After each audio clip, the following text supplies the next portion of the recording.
Chegou a hora dele, do leão. A declaração do imposto de renda já está aberta e pode ser feita até o último dia de abril, mas esse processo sempre acaba gerando uma certa dúvida sobre quem precisa declarar, o que é necessário e algumas outras questões. Então, aqui eu te conto tintim por tintim tudo o que você precisa saber para não ter problemas com a sua declaração.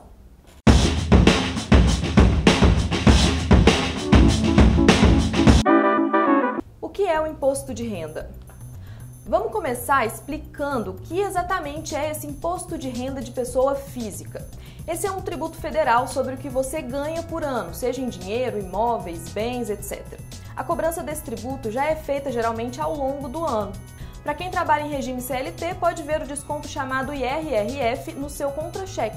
Só que nem sempre essa cobrança acontece de forma justa, nos parâmetros da Receita Federal. Por isso, a declaração do imposto de renda é o que vai calcular se você precisa receber uma restituição do que foi retido ao longo do ano ou se você ainda precisa pagar um pouco mais. A cobrança desse imposto varia de acordo com a renda. Entre R$ 1.904 e R$ 2.826,65, a alíquota cobrada é de 7,5%. De R$ 2.826,66 até R$ 3.751,05, a porcentagem dobra e chega a 15%. Com uma renda um pouco maior, entre R$ 3.751,06 e R$ 4.664,68, a alíquota é de 22,5%. A maior faixa de renda, acima desses R$ 4.664, paga um pouco mais, 27,5%. Quem precisa declarar? A exigência ou não da declaração vem do tamanho do seu rendimento anual. Todos os trabalhadores que recebem um salário anual maior do que R$ 28.559,70 precisam declarar. É um rendimento de R$ 2.379,97 por mês em média. Seus rendimentos fora do trabalho também precisam ser declarados. Se os seus investimentos renderam mais de R$ 40 mil durante um ano, não deixe de registrar sua declaração. E tem um parâmetro diferenciado para a atividade rural também. Se esse trabalho teve um rendimento bruto superior a R$ 142.798,50, ou se o produtor plantou soja e vendeu gado, a renda também precisa ser declarada. Outras situações que exigem a declaração: isenção de imposto sobre o ganho de capital na venda de imóveis residenciais, seguido de aquisição de outro imóvel residencial no prazo de 180 dias, operações em bolsas de valores, de mercadorias, de futuros e assemelhadas, ter em 31 de dezembro de 2021 posse ou propriedade de bens ou direitos, inclusive terra nua, acima de R$ 300 mil, ter passado a morar no Brasil em qualquer mês de 2021 e ainda viver no país em 31 de dezembro. Como declarar e o que precisa ser declarado? Todo ano, a Receita Federal disponibiliza um programa gerador do IR para que os contribuintes declarem os rendimentos. Basta fazer o download no seu computador ou aplicativo e preencher os campos pedidos lá de acordo com a sua realidade. Seus rendimentos são seu salário, suas férias e seu 13º salário se você trabalha em regime CLT. No seu trabalho, o setor responsável deve disponibilizar o seu informe de rendimentos e nele vem tudo explicadinho sobre o que você recebeu durante o ano em questão. Se você tem uma empresa, se emite notas fiscais, se sua renda vem de um trabalho autônomo, você também precisa colocar esse valor lá.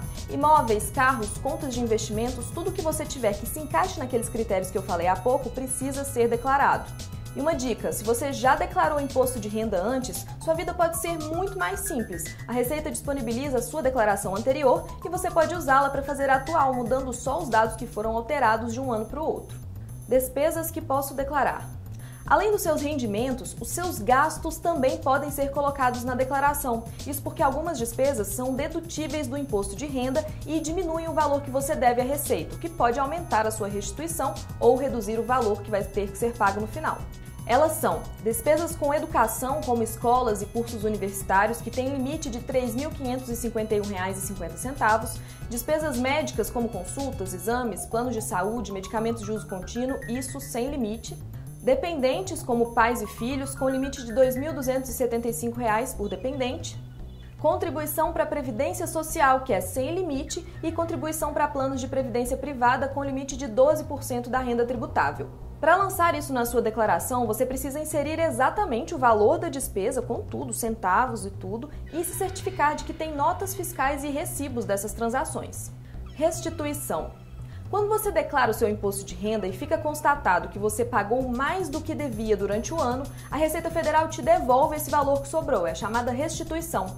Esses valores são liberados de acordo com a data em que a declaração foi enviada. Quem envia primeiro, recebe primeiro. Quem também tem prioridade são os contribuintes com mais de 60 anos.